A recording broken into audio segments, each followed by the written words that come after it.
एक गहरी रात थी। आकाश में पूर्णिमा का चांद पूरे वैभव के साथ चमक रहा था। महल की दीवारों पर चांदी सी रोशनी फैल रही थी। लेकिन उस रात सम्राट चंद्रगुप्त के मन में शांति नहीं थी। वह अपने गुरु आचार्य चाणक्य के पास गया और विनम्र स्वर में बोला, गुरुदेव, मेरे मन में एक प्रश्न बार बार उठता है। क्यों ये संसार इतना अन्याय प्रतीत होता है? क्यों एक व्यक्ति जीवन भर परिश्रम करता है फिर भी गरीबी से बाहर नहीं निकल पाता, और क्यों दूसरा व्यक्ति मानो जैसे भाग्य उसका मित्र हो, दिन प्रतिदिन और अधिक समृद्ध होता जाता है? ये भेदभाव क्यों? चाणक्य ने अपनी पैनी दृष्टि से शिष्य की ओर देखा। उनके चेहरे पर एक गहरी मुस्कान उभर आई। चंद्रगुप्त, ये प्रश्न केवल तुम्हारा नहीं है। ये प्रश्न हर युग, हर युगल, हर नगर और हर गांव में गूंजता आया है। परंतु सत्य ये है कि गरीबी और अमीरी किसी भाग्य का खेल नहीं, ये सोच और कर्म का परिणाम है। चंद्रगुप्त चौंक उठा। क्या आप कहना चाहते हैं गुरुदेव कि जो गरीब है वो अपनी ही सोच से गरीब बना रहता है, और जो अमीर है वो अपनी बुद्धि और दृष्टिकोण से धनवान होता जाता है? चाणक्य ने गहरी सांस ली और शांत स्वर में बोले, हाँ पुत्र, धन दौलत केवल सिक्कों का संग्रह नहीं है। यह अवसरों को पहचानने और उन पर कार्य करने की क्षमता है। यदि तुम आज किसी गरीब को स्वर्ण मुद्राएं दे दो तो संभव है कि वह उन्हें तुरंत व्यर्थ की वस्तुओं पर खर्च कर देगा, और फिर कुछ ही समय बाद वह पुनः हाथ फैलाकर खड़ा होगा। लेकिन यदि वही स्वर्ण मुद्राएं किसी बुद्धिमान व्यापारी को दी जाएं, तो वो उन्हें बीज की तरह बो देगा, और शीघ्र ही वे मुद्राएं वृक्ष की तरह फलेंगी फूलेंगी। चंद्रगुप्त के मन में और अधिक जिज्ञासा जागी। गुरुदेव, तो क्या धनवान होना संसार का सबसे सरल काम है? केवल सोच और कर्म बदलने से कोई भी व्यक्ति अमीर बन सकता है? चाणक्य मुस्कराए। सही कहा पुत्र, परंतु ये सरल होते हुए भी कठिन है, क्योंकि साधारण व्यक्ति अपनी आदतों और अपनी सीमित सोच की कैद में बंधा रहता है। उसे लगता है कि उसकी गरीबी ईश्वर की देन है, लेकिन सच्चाई ये है कि उसकी गरीबी उसका अपना चुनाव है, उसके विचारों का चुनाव, उसके कर्मों का चुनाव। और फिर चाणक्य ने धीमे स्वर में कहा, आज मैं तुम्हें 7 ऐसे रहस्य बताऊंगा जिन्हें यदि तुम समझ गए और जीवन में उतार लिया तो तुम्हें कोई भी निर्धन नहीं रख सकेगा। ये 7 नियम तुम्हें न केवल धनवान बनाएंगे बल्कि तुम्हें जीवन के हर क्षेत्र में विजयी भी करेंगे। परंतु याद रखो, ये रहस्य किसी जादू से कम नहीं, और इन्हें समझने के लिए तुम्हें धैर्य, साहस और अभ्यास की आवश्यकता होगी। लेकिन इन 7 रहस्यों को सुनने से पहले तुम्हें एक कथा सुननी होगी। एक ऐसी कथा जिसने एक भिखारी को व्यापारी बना दिया, और इस कथा में छिपा है पहला द्वार जो तुम्हें गरीबी से बाहर और समृद्धि की ओर ले जाएगा। और मेरे मित्रों, यदि आप भी इन रहस्यों को जानना चाहते हैं तो इस कथा के अंत तक अवश्य बने रहिए, और कमेंट में लिखिए #चाणक्य नीति, ताकि मुझे भी पता चले कि आप इस यात्रा के साथी हैं। राजधानी के बाहर एक छोटे से गांव में धवल नाम का युवक रहता था। उसका जीवन गरीबी और संघर्ष से भरा था। पिता का देहांत जल्दी हो गया, माँ बीमार पड़ी रहती थी और घर में खाने तक के लाले पड़े रहते। धवल रोज गांव में छोटे मोटे काम करके, लकड़ी काटकर या कुएं से पानी धोकर कुछ पैसे कमा लाता। लेकिन चाहे जितनी मेहनत करे, घर की स्थिति कभी सुधरती नहीं थी। एक दिन संयोग से आचार्य चाणक्य उस गांव से गुजरे। उन्होंने देखा कि धवल खेत के किनारे बैठा रो रहा है। चाणक्य ने पास जाकर पूछा, पुत्र, आंसू बहाने से जीवन नहीं बदलता, क्यों इतना व्यथित हो? धवल ने सिर झुकाकर उत्तर दिया, गुरुदेव, मेरा जीवन अभिशाप है। मेहनत करता हूँ फिर भी कुछ नहीं बचता। मुझे लगता है कि मैं जन्म से ही गरीब हूँ और मरते दम तक गरीब रहूंगा। आप जैसे महान आचार्य भी शायद मेरी किस्मत नहीं बदल सकते। चाणक्य हल्के से मुस्कुराए, तो तुम मानते हो कि गरीबी भाग्य की देन है? और क्या है गुरुदेव? यदि भाग्य अच्छा होता तो मैं इस हाल में क्यों होता? धवल ने करुण स्वर में कहा। चाणक्य ने जमीन से एक छोटा सा बीज उठाया और उसकी हथेली पर रखते हुए बोले, ये लो, इसे खेत में बो दो। अब ये बीज तुम्हारे भाग्य का प्रतीक है। यदि तुम इसे यूं ही मुट्ठी में दबाए रहोगे तो ये सड़कर मिट्टी में मिल जाएगा, पर यदि तुम इसे सींचोगे, धूप दोगे, धैर्य रखोगे तो यह अंकुरित होगा और तुम्हें अनगिनत दाने देगा। बताओ, इसमें भाग्य का दोष है या तुम्हारे कर्म का? धवल चुप हो गया। ये प्रश्न उसकी आत्मा को झकझोर गया। अगले ही दिन उसने वो बीज बो दिया। रोज पानी देता, घास निकालता, धैर्यपूर्वक देखभाल करता। कुछ हफ्तों बाद पौधा निकला। जब धवल ने पहली बार हरे अंकुर देखे, उसकी आंखों में आशा की किरणें चमक उठी। समय बीतता गया, वो पौधा बड़ा हुआ, फिर उसमें दाने लगे। उस एक बीज से दर्जनों बीज मिले। धवल ने उन बीजों को संभाल कर रखा और अगली ऋतु में उन्हें और खेतों में बोया। कुछ ही वर्षों में धवल का छोटा सा टुकड़ा खेत विशाल अनाज भंडार में बदल गया। वो अब गांव का सबसे मेहनती और सफल किसान कहलाने लगा। जहां कभी वो भीख मांगने जैसी स्थिति में था, वहीं अब वो दूसरों को काम पर रखता, अनाज बेचकर लाभ कमाता और अपनी माँ का इलाज करवा पाया। एक दिन चाणक्य पुनः गांव आए। धवल उनके चरणों में गिर पड़ा और बोला, गुरुदेव, आज मुझे समझ में आ गया कि गरीबी कोई शाप नहीं, बल्कि सोच और कर्म का परिणाम है। यदि मैंने उस दिन बीज को व्यर्थ कर दिया होता तो आज भी निर्धन ही रहता, लेकिन आपने मुझे एक बीज नहीं बल्कि सोचने का नया दृष्टिकोण दिया। चाणक्य ने स्नेह से उसके कंधे पर हाथ रखा और कहा, यही सत्य है पुत्र। गरीब वो नहीं जिसके पास धन नहीं, गरीब वो है जिसके पास सोचने और बदलने की शक्ति नहीं। जो व्यक्ति केवल वर्तमान दुख पर रोता है वो हमेशा गरीब रहता है, पर जो अवसर का बीज बोता है वही अमीर बनता है। चंद्रगुप्त ये कथा सुनकर स्तब्ध रह गया। उसे लगा मानो चाणक्य ने एक साधारण बीज के माध्यम से संपूर्ण जीवन का रहस्य खोल दिया हो। पर चाणक्य ने मुस्कुराते हुए कहा, चंद्रगुप्त, ये तो केवल शुरुआत है। यदि तुम सोचते हो कि अमीरी केवल बीज बोने से आती है तो तुम अभी आधी सच्चाई जानते हो। असली रहस्य तो 7 नियमों में छिपा है। लेकिन उससे पहले मैं तुम्हें एक और कथा सुनाऊंगा, एक ऐसी कथा जो बताएगी कि क्यों एक ही परिस्थिति में 2 व्यक्ति अलग अलग परिणाम पाते हैं। मित्रों, अगर आप भी यह सुनकर प्रेरित हुए हैं तो अभी कमेंट में लिखिए #मन की बात और बताइए, क्या आप अपने जीवन में अवसर का बीज बोने को तैयार हैं? गंगा के किनारे बसे एक छोटे से गांव में 2 मित्र रहते थे, नरेश और माधव। दोनों ही बचपन से साथ खेले बड़े, दोनों ही किसान परिवार से थे और दोनों की परिस्थितियां लगभग समान थीं। लेकिन कुछ वर्षों बाद गांव के लोग अचरज से देखते कि नरेश धीरे धीरे समृद्धि की ओर बढ़ रहा है, जबकि माधव वही का वही, यहाँ तक कि पहले से भी ज्यादा गरीब हो गया। आखिर ऐसा क्यों हुआ? कहानी कुछ यूं शुरू हुई। गांव के पास एक नया बाजार खुला। यह मौका था कि किसान अपनी उपज सीधे वहां बेचकर अच्छा लाभ कमा सकते थे। नरेश ने तुरंत सोचा, ये तो अवसर है। अगर मैं अपनी फसल को अच्छे से तैयार करूं और सीधे बाजार ले जाऊं तो गांव के बिचौलियों पर निर्भर नहीं रहना पड़ेगा। उसने खेत में नई तकनीक अपनाई, बीज बेहतर चुने और थोड़ी अतिरिक्त मेहनत की। दूसरी ओर माधव ने वही पुराना धर्रा अपनाए रखा। वह कहता, किस्मत में जितना लिखा है उतना ही मिलेगा। इस नए बाजार के चक्कर में क्यों पड़ूं? इतनी मेहनत से क्या होगा? जो होगा भाग्य से होगा। समय बीता, नरेश की फसल तैयार हुई और उसने उसे बाजार ले जाकर सीधे व्यापारी को बेचा। उसे अपेक्षा से कहीं अधिक दाम मिले। इस लाभ से उसने अगले वर्ष और बेहतर बीज खरीदे, बैल खरीदे और खेत का विस्तार किया। माधव वहीं का वहीं रह गया। उसकी फसल बिचौलियों ने औने पौने दाम पर खरीद ली और वह पहले से भी तंगहाल हो गया। गांव वाले धीरे धीरे नरेश को समृद्ध किसान कहने लगे, जबकि माधव को गरीब किस्मत वाला। एक दिन माधव गुस्से में नरेश के पास गया और बोला, तू तो मेरा ही मित्र है, फिर यह अन्याय क्यों?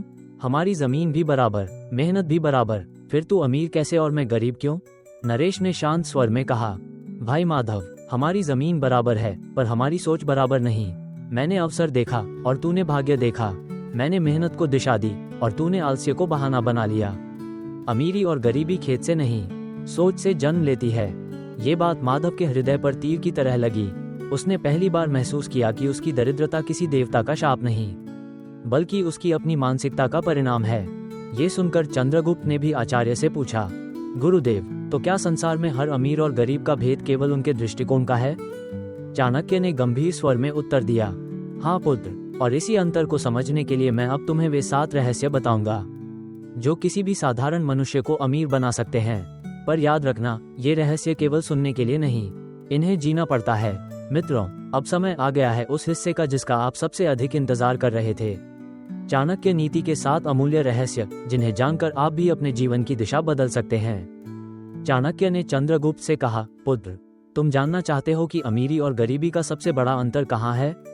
तो सुनो, अमीर अवसरों का सृजन करता है और गरीब अवसरों की प्रतीक्षा करता है। यही कारण है कि एक ही धरती पर जन्म लेने वाले 2 मनुष्य अलग अलग परिणाम पाते हैं। चंद्रगुप्त ने उत्सुकता से पूछा, गुरुदेव, लेकिन अवसर तो किस्मत से आता है न? एक को मिल जाता है, दूसरे को नहीं। चाणक्य हल्के से मुस्कुराए, नहीं पुत्र, ये केवल भ्रम है। अवसर आसमान से उतरने वाला कोई उपहार नहीं होता, ये दृष्टि का परिणाम है।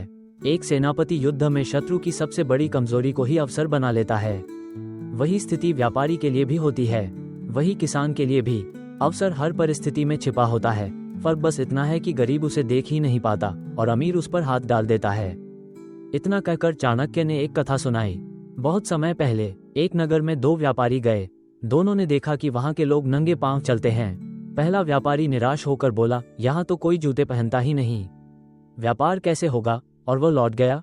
दूसरा व्यापारी मुस्कुराया और बोला, वाह, ये तो अवसर है। जहाँ किसी को जूतों की आदत नहीं, वहीं पर सबसे बड़ी आवश्यकता है। मैं इन्हें जूते पहनने की आदत डालूंगा। उसने आरंभ में मुफ्त जूते बांटे। लोगों को चलने में सुविधा होने लगी। धीरे धीरे गांव भर में जूतों की आदत पड़ गई और उसका व्यापार चमक उठा। चाणक्य ने चंद्रगुप्त की ओर देखा। देखा पुत्र, एक ही परिस्थिति में एक व्यापारी अवसर खो बैठा और दूसरा अमीर बन गया। ये भाग्य का खेल नहीं, दृष्टिकोण का खेल है। गरीब कहेगा, मेरे पास साधन नहीं, इसलिए कुछ नहीं कर सकता। लेकिन अमीर कहेगा, मेरे पास साधन नहीं, इसलिए मुझे नया उपाय खोजना होगा। यहीं से सफलता जन्म लेती है। चंद्रगुप्त विचारों में डूब गया। उसके मन में ये प्रश्न उठा कि क्या वास्तव में हर कठिनाई एक अवसर का द्वार हो सकती है? चाणक्य ने उसकी शंका पढ़ ली और आगे कहा, हाँ पुत्र, कठिनाई ही अवसर का दूसरा रूप है। गरीब समस्या को देखकर भाग जाता है, अमीर समस्या को देखकर ठहर जाता है और सोचता है, इसमें लाभ कहाँ छिपा है। यही सोच उसकी किस्मत बदल देती है।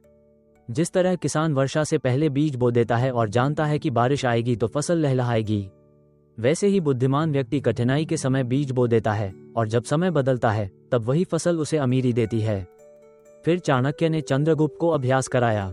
उन्होंने कहा, पुत्र, आज से हर दिन जब सूरज डूबे तो 5 मिनट रुककर यह सोचो, आज मैंने कितने अवसर खो दिए।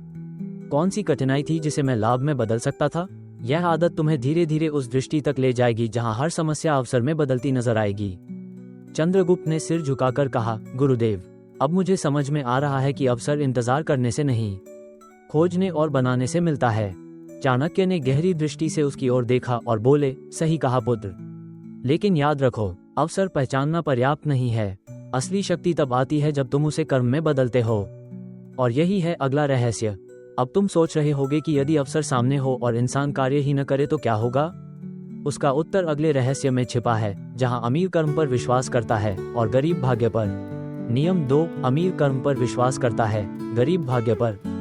चंद्रगुप्त ने आचार्य की बात ध्यान से सुनी और बोला, गुरुदेव, अवसर को पहचानना तो ठीक है, परंतु क्या ये सच नहीं कि किसी का भाग्य अच्छा हो तो उसे सफलता मिलती है और जिसका भाग्य खराब हो वो चाहे कितनी भी कोशिश कर ले, असफल ही होता है। चाणक्य ने गहरी सांस लेकर कहा, पुत्र, यही भ्रम मनुष्य को जीवन भर बंधक बनाए रखता है। सुनो, संसार में 2 प्रकार के लोग होते हैं। एक वे जो हर असफलता का दोष भाग्य को देते हैं और दूसरे वे जो हर परिस्थिति को कर्म से बदलने का संकल्प लेते हैं। पहले लोग गरीबी की ओर गिरते जाते हैं और दूसरे लोग धन समृद्धि की सीढ़ी चढ़ते जाते हैं। इतना कहकर आचार्य ने एक प्रसंग सुनाया। एक बार की बात है, एक कारीगर था, रघु। उसकी लकड़ी की कारीगरी पूरे नगर में प्रसिद्ध थी। वो सुंदर मूर्तियां और चौखट बनाता था, परंतु अचानक एक दिन उसका पूरा माल बाजार में नहीं बिका। लोगों ने उसकी डिजाइन को पुराना कहकर ठुकरा दिया। गांव वाले बोले, रघु, तुम्हारा भाग्य साथ नहीं दे रहा, छोड़ दो ये काम। लेकिन रघु ने हार नहीं मानी। उसने सोचा, यदि लोग पुरानी डिजाइन नहीं चाहते तो मैं नई बनाऊंगा। उसने अन्य नगरों की यात्रा की, वहां के शिल्पकारों से सीखा और अपनी कला में नया रूप दिया। कुछ ही महीनों बाद उसकी नई मूर्तियां इतनी लोकप्रिय हुई कि नगर के बड़े व्यापारी भी उसके ग्राहक बन गए। रघु अमीर बन गया और वही लोग जिन्होंने पहले भाग्य का दोष दिया था अब उसकी प्रशंसा करने लगे। चाणक्य ने चंद्रगुप्त की आंखों में देखते हुए कहा, देखा पुत्र, यदि रघु भाग्य पर रोता रहता तो आज भी निर्धन होता। उसने कर्म को चुना और वही कर्म उसका भाग्य बन गया। याद रखो, भाग्य वो अग्नि है जो कर्म से ही प्रज्वलित होती है। बिना कर्म के भाग्य सिर्फ एक सोई हुई चिंगारी है। चंद्रगुप्त ने गहरी आवाज में कहा, गुरुदेव, तो क्या मनुष्य स्वयं अपना भाग्य लिखता है? हाँ पुत्र, चाणक्य बोले, हर सुबह जब तुम उठते हो तो तुम्हारे पास 2 विकल्प होते हैं। या तो तुम कहो, आज मेरा भाग्य अच्छा हो तो कार्य सफल होगा, या तुम कहो, आज मेरा कार्य इतना प्रबल होगा कि भाग्य को भी झुकना पड़ेगा। जो पहला सोचता है वह गरीब रह जाता है और जो दूसरा सोचता है वही समृद्ध होता है।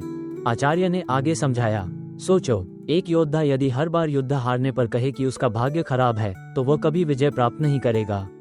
लेकिन यदि वह अपनी पराजय से सीखकर तलवार को और तेज करे, नई रणनीति बनाए, तो अंततः वही योद्धा विजयी कहलाएगा।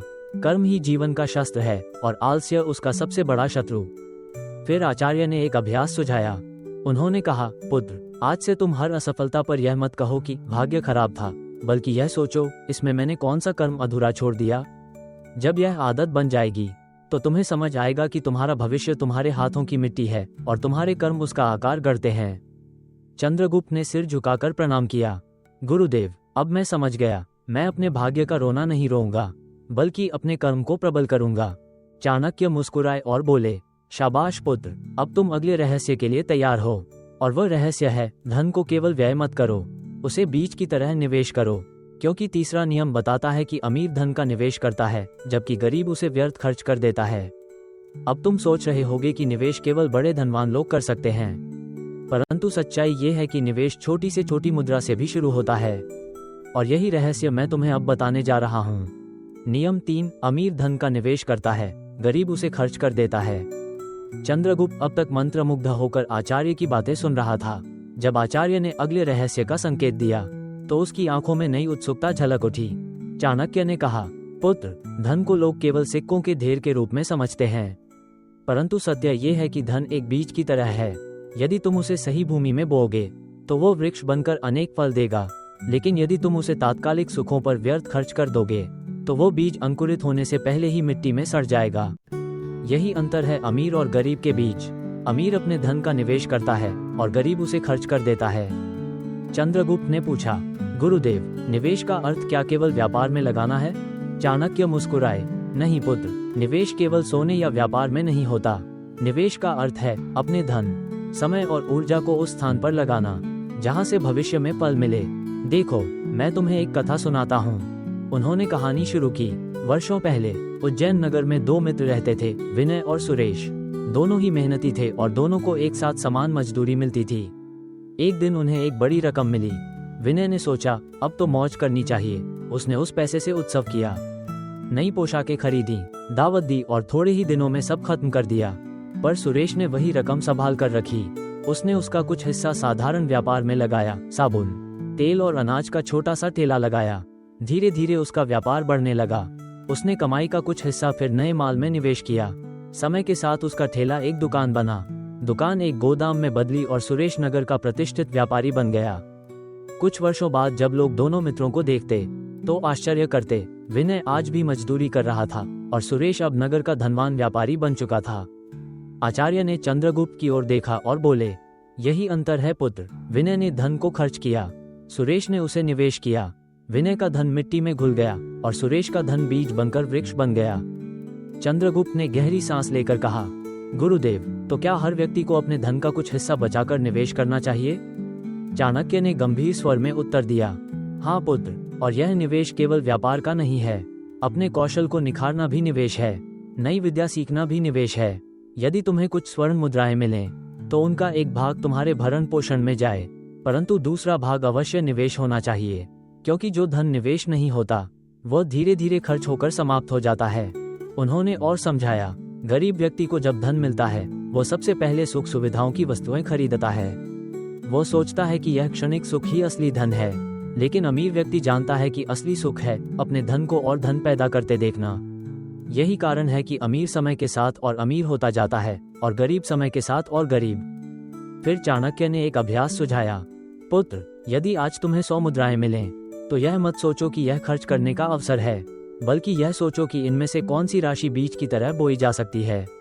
आज से अपने जीवन में यह नियम बनाओ, हर आय का कम से कम 10वां हिस्सा निवेश के लिए सुरक्षित रखना। धीरे धीरे यह आदत तुम्हें समृद्धि की ओर ले जाएगी। चंद्रगुप्त ने सिर झुकाकर कहा, गुरुदेव, अब मैं समझ गया, धन केवल भोग के लिए नहीं बल्कि बोने के लिए है। चाणक्य ने संतोष की दृष्टि से उसकी ओर देखा और बोले, सही कहा पुत्र, अब तुम तीसरा रहस्य समझ गए। लेकिन अमीरी केवल निवेश से नहीं आती, इसके लिए आवश्यक है दीर्घकालिक दृष्टिकोण। और यही है चौथा रहस्य।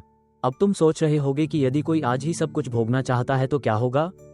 उसका उत्तर अगले रहस्य में है, जहां अमीर भविष्य की योजना बनाता है और गरीब केवल वर्तमान सुख के पीछे भागता है। नियम 4, अमीर दीर्घकालिक दृष्टि रखता है, गरीब तात्कालिक सुख चाहता है। आचार्य ने चंद्रगुप्त की ओर देखते हुए कहा, पुत्र, यदि कोई व्यक्ति केवल आज के सुख में डूबा रहता है तो वह कभी भविष्य का निर्माण नहीं कर पाता। अमीर व्यक्ति हमेशा दीर्घकालिक दृष्टि रखता है।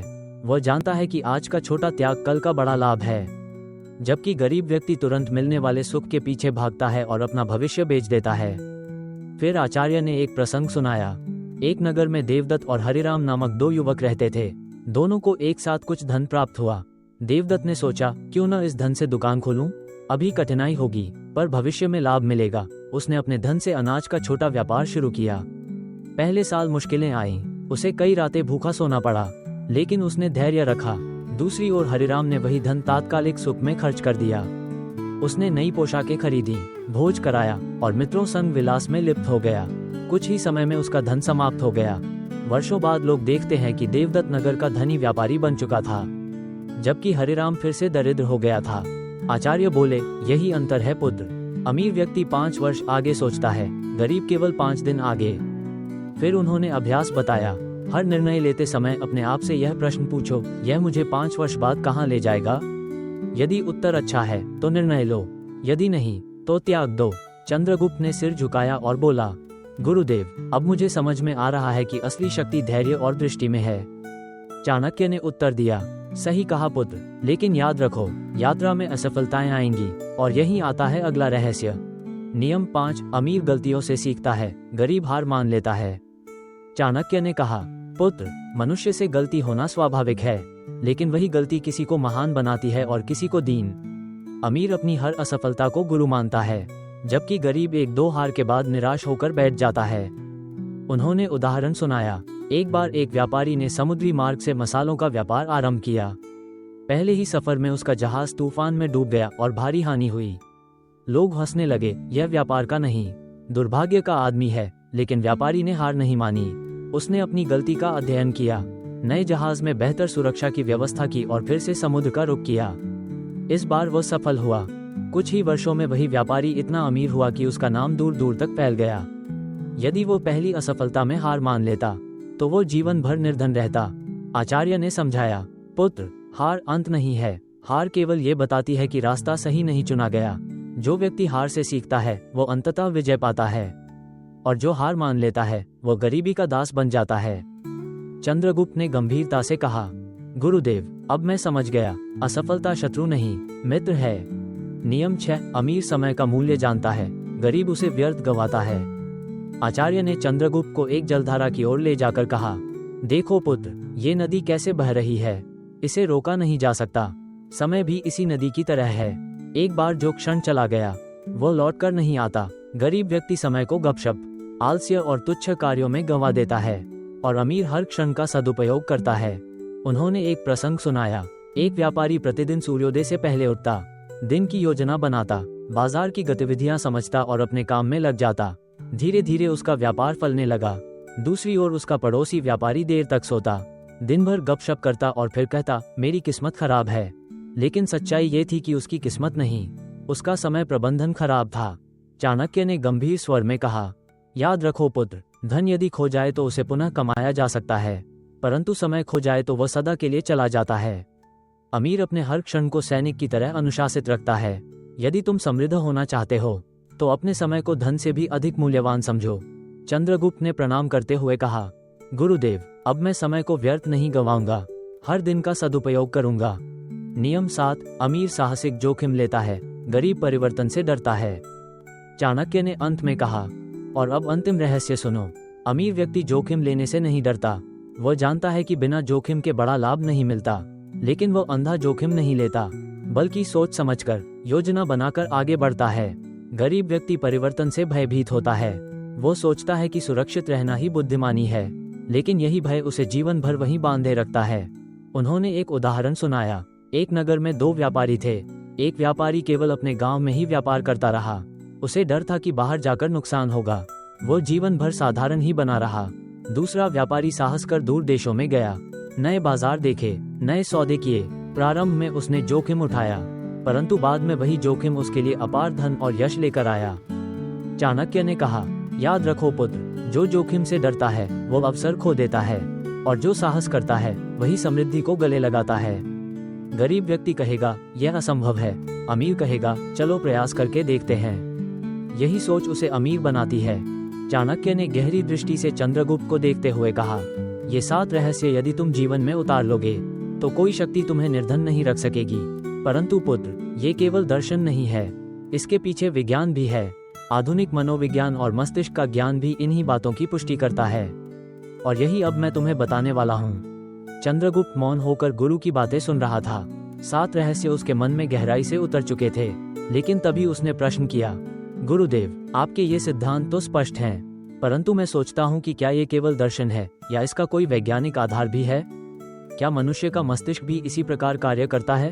चाणक्य ने मुस्कुराकर कहा, पुत्र, तुमने सही प्रश्न किया। आज के युग में लोग केवल दर्शन से नहीं मानते, वे प्रमाण चाहते हैं। परंतु जान लो, विज्ञान और दर्शन अलग नहीं। जो बातें मैंने तुम्हें बताई हैं, आज का आधुनिक विज्ञान भी वही कहता है। आओ, मैं तुम्हें समझाता हूँ। मेरे न्यूरॉन्स दर्पण की तरह सीखने की शक्ति। पुत्र, जब तुम किसी अमीर व्यक्ति को देखते हो, उसका आत्मविश्वास, उसकी चाल, उसकी सोच, तो तुम्हारे भीतर भी वैसी ही लहरें उठती हैं। यह इसलिए होता है क्योंकि हमारे मस्तिष्क में मिरर न्यूरॉन्स नामक विशेष कोशिकाएं होती हैं। ये वही न्यूरॉन्स हैं जो हमें दूसरों की भावनाएं समझने, उनके व्यवहार की नकल करने और उनसे सीखने की क्षमता देते हैं। यदि कोई गरीब केवल उन लोगों के बीच बैठा है जो हमेशा भाग्य को दोष देते हैं, तो उसके मस्तिष्क के न्यूरॉन्स उसी सोच को दोहराते हैं। लेकिन यदि वही व्यक्ति विजयी और सकारात्मक लोगों के बीच बैठता है, तो धीरे धीरे उसकी सोच भी वैसी हो जाती है। यही कारण है कि संगति का प्रभाव इतना गहरा होता है। डिलेड ग्रेटिफिकेशन, सुख को टालने की शक्ति। आधुनिक मनोविज्ञान ने एक प्रसिद्ध प्रयोग किया जिसे मार्शमेलो टेस्ट कहते हैं। बच्चों के सामने एक मिठाई रखी गई और उनसे कहा गया, यदि तुम अभी इसे खा लोगे तो बस एक ही मिलेगा, लेकिन यदि आधे घंटे रुके तो तुम्हें 2 मिलेंगे। कुछ बच्चों ने तुरंत खा लिया, कुछ ने धैर्य रखा। वर्षों बाद जब शोधकर्ताओं ने उन बच्चों का जीवन देखा, तो पाया कि जिन्होंने धैर्य रखा था, वे जीवन में अधिक सफल, आत्मनियंत्रित और समृद्ध बने। यही तो वही रहस्य है जो मैंने तुम्हें बताया। अमीर दीर्घकालिक सोचता है, गरीब तात्कालिक सुख चाहता है। विज्ञान ने इसे सिद्ध कर दिया। ब्रेन वेव्स, ध्यान और मन की शक्ति। पुत्र, जब व्यक्ति ध्यान करता है तो उसके मस्तिष्क की तरंगें बदल जाती हैं। साधारण अवस्था में मस्तिष्क बीटा वेव्स में काम करता है, ये चिंता और अस्थिरता की अवस्था है। लेकिन जब व्यक्ति ध्यान करता है तो मस्तिष्क अल्फा और थीटा वेव्स में प्रवेश करता है, जहां रचनात्मकता, धैर्य और गहरी सोच का जन्म होता है। अमीर और सफल लोग अक्सर ध्यान, आत्मचिंतन और अनुशासन का अभ्यास करते हैं। यही उन्हें संकट के समय शांत और स्पष्ट निर्णय लेने में मदद करता है। जबकि गरीब व्यक्ति तनाव में डूबा रहता है, उसका मस्तिष्क हमेशा बेचैनी में उलझा रहता है। यही कारण है कि वह अवसर देख ही नहीं पाता। माइक्रो एक्सप्रेशंस, चेहरे की सूक्ष्म भाषा। एक और अद्भुत तथ्य है पुत्र, विज्ञान कहता है कि हर मनुष्य के चेहरे पर छोटे छोटे भाव आते हैं जिन्हें माइक्रो एक्सप्रेशन कहते हैं। ये इतनी तेजी से आते हैं कि सामान्य व्यक्ति नहीं देख पाता, लेकिन प्रशिक्षित दृष्टि इन्हें पढ़ लेती है। अमीर और बुद्धिमान व्यक्ति इन संकेतों को पहचान लेते हैं। वे समझ जाते हैं कि सामने वाला क्या सोच रहा है, उसके मन में संदेह है या भरोसा। ये कौशल उन्हें व्यापार और संबंधों में सफल बनाता है। गरीब व्यक्ति इन संकेतों को अनदेखा कर देता है और बार बार ठगा जाता है। आचार्य ने चंद्रगुप्त की ओर देखते हुए कहा, तो देखो पुत्र, जो बातें मैंने तुम्हें 7 रहस्यों में बताई, वे केवल दर्शन नहीं, विज्ञान भी हैं। आधुनिक युग के विद्वान अब जाकर वही बातें खोज रहे हैं जो ऋषि मुनियों ने हजारों वर्ष पहले अनुभव की थीं। गरीबी और अमीरी कोई रहस्य नहीं, यह मस्तिष्क की आदतों, सोच और दृष्टिकोण का परिणाम है। यदि मनुष्य अपना मस्तिष्क अनुशासन, ध्यान और सकारात्मक कर्म से प्रशिक्षित करे, तो अमीरी उसकी ओर स्वतः आकर्षित होगी। चंद्रगुप्त ने श्रद्धा से सिर झुकाया और बोला, गुरुदेव, अब मुझे समझ आया कि यह केवल कथाएं नहीं, बल्कि जीवन का विज्ञान है। चाणक्य ने मुस्कुराकर कहा, सही कहा पुत्र, और अब समय है इन सब का सार समझने का, क्योंकि यदि इन रहस्यों का सार तुम्हारे हृदय में उतर गया, तो तुम कभी जीवन में निर्धन नहीं रहोगे। आओ, अब मैं तुम्हें निष्कर्ष बताता हूँ। आचार्य चाणक्य ने अपनी बात समाप्त करते हुए कहा, पुत्र, अब तक मैंने तुम्हें जो कुछ बताया वो कोई जादू नहीं है, ये जीवन का वास्तविक विज्ञान और कला है। अमीर और गरीब के बीच का अंतर न तो जन्म से तय होता है, न ही किसी ग्रह नक्षत्र से। ये केवल सोच, दृष्टिकोण और कर्म का परिणाम है।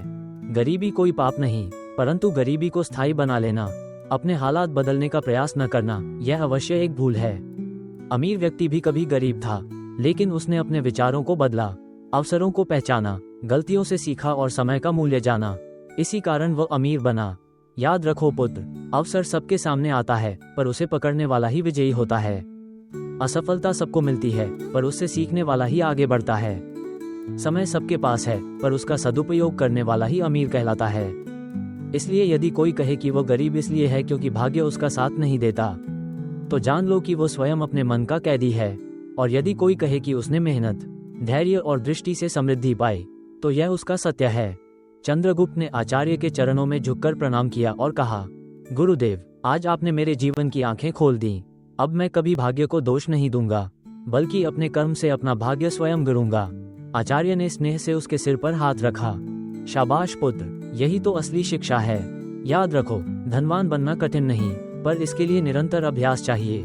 जो व्यक्ति हर दिन छोटे छोटे सुधार करता है, वही धीरे धीरे महानता की ओर बढ़ता है।